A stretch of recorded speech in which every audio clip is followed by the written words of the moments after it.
Favorit aku dari kecil. Ini namanya rujak mie. Seperti rujak, jadi dicampur-campur, ada mie besar, ada bihun, ada pempek, ya, terus ada ebi ya.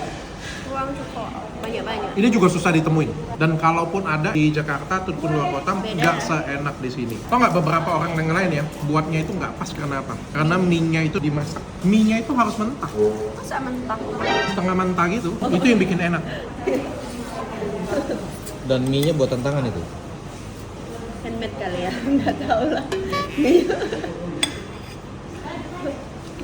Ini yang enak dia, spesialnya sini mie-nya yang enak ya.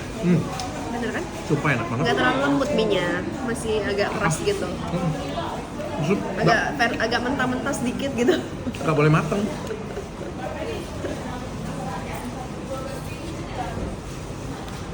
Mie-nya al dente, bukan al dente, enggak sih, mentah sih sebenarnya.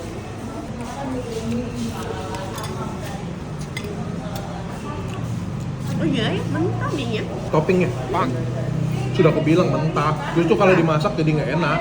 Tapi karena dikasih cuko jadinya enak ya. Pakai tahu guys. Dan dia tuh dikasih ebi juga. Fungsinya ebi itu apa ya? Biar lebih gurih.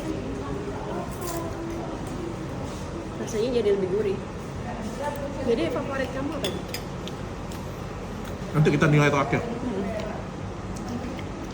Next, ini yang paling terkenal. Ini namanya pempek kapal selam. Dan ini yang menandakan kebanggaan Palembang. Jangankan peluru, kapal selam aja kita telan. Memang orang Palembang besak kelakar.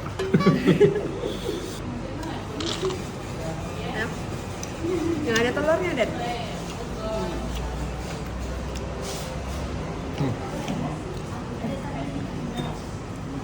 Oh, pantas dia beda dengan yang kecil ya. Kalau yang kecil tuh pempek telur ayam ya.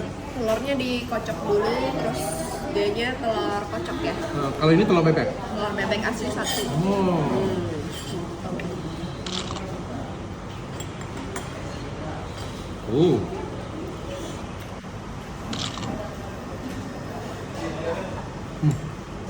Pempek ini udah kayak kita sering makan tapi tetap enak aja gitu deh, nggak bosen gitu. Makanan paling enak di dunia. Pempek bahasa Inggrisnya apa ya? Fish cake.